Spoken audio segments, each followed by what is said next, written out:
choose our socks for success in all endeavors. Fortunes rises from the heel, and good luck for life. Good morning. Today is Wednesday, April 2, 2025.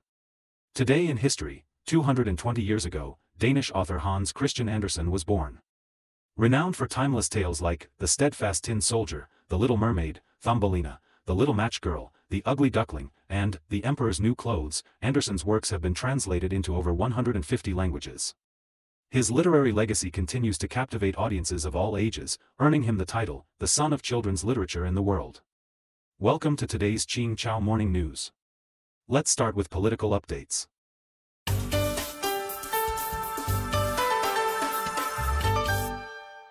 Greenland forms new autonomous government with 4 parties.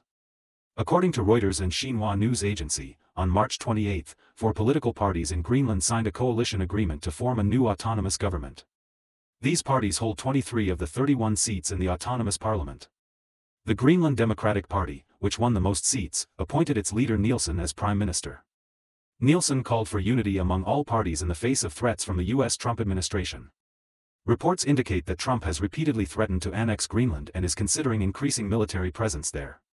U.S. Vice President Vance recently visited Greenland, including a stop at the U.S. Space Force Base in Pituffik, northern Greenland.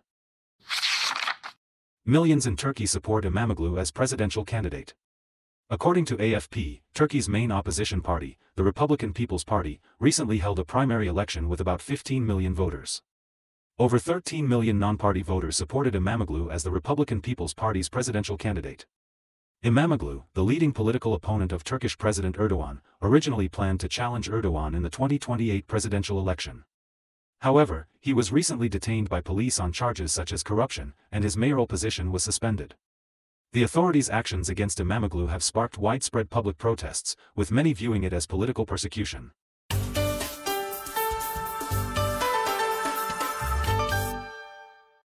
After ceasefire, Israeli airstrikes Beirut's southern suburbs. According to AFP, on March 28, the Israeli military launched airstrikes on parts of southern Lebanon and the capital Beirut. This marked the first Israeli attack on Lebanon since the November ceasefire agreement between Israel and Hezbollah. The Israeli military stated that it intercepted a rocket fired from Lebanon toward the Galilee region in northern Israel. However, Hezbollah denied any involvement in the launch. In response, the Israeli army carried out airstrikes on Hezbollah targets in southern Lebanon, including an important Hezbollah stronghold in Beirut. Lebanese Prime Minister Nawaf called for the army to swiftly identify and arrest the mastermind behind the rocket launch.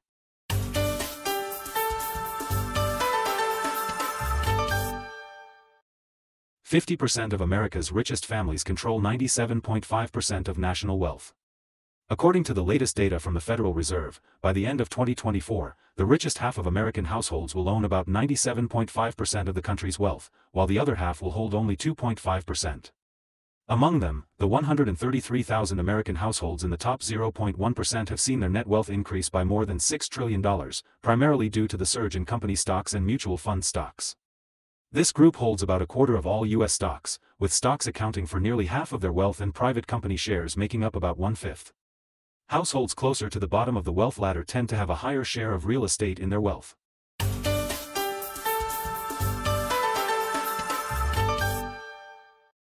Myanmar earthquake leaves at least 1,600 dead. According to Myanmar News, a strong earthquake struck Myanmar on March 28, with the epicenter near Mandalay. The capital Naypyidaw and the largest city Yangon experienced strong tremors. The China Earthquake Network Center measured the magnitude at 7.9, with a focal depth of 30 kilometers. The Myanmar military government reported at least 1,644 deaths, 3,408 injuries, and 139 missing, with expectations that the toll will rise. Bloomberg described it as Myanmar's strongest earthquake in a century. Buildings collapsed, cars were damaged, roads in Naypyidaw cracked, and parts of Mandalay Palace suffered severe damage. Neighboring countries, including Thailand, China, Vietnam, Laos, and Malaysia, felt the tremors. In Thailand, a 30-story office building under construction collapsed, leaving over 100 workers missing. Myanmar's military government has declared a state of emergency in 6 severely affected areas. Seoul road collapse in South Korea. According to Yonhap News Agency, the Gangdong Fire Department in Seoul reported that a road in Myeongjildong suddenly collapsed, creating a pothole 20 meters in diameter and depth. A motorcyclist, unable to evade in time, fell in, while a car driver was injured. Authorities responded immediately, and after 18 hours of rescue efforts, the missing motorcyclist was confirmed dead. Seoul Mayor Oh Se-hoon chaired an emergency meeting to discuss response measures.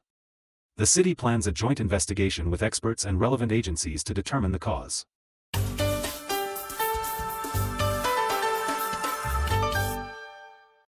Bali residents observe Silent Day for Nyepi. According to Lianhe Zaobao, Bali, Indonesia, recently observed its annual Nyepi. All transportation was suspended, and internet, radio, and TV signals were turned off as people welcomed the Hindu New Year through meditation.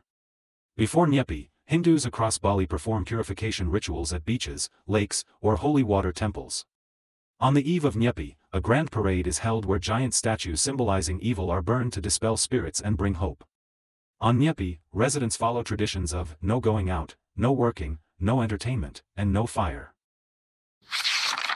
According to Xinhua Finance, Shanghai Futures Exchange crude oil futures closed up 1.03% at 538 renminbi and 80 cents per barrel in the night session. That's all for today's Qingchao Morning News. Thanks for watching. Join us at the same time tomorrow.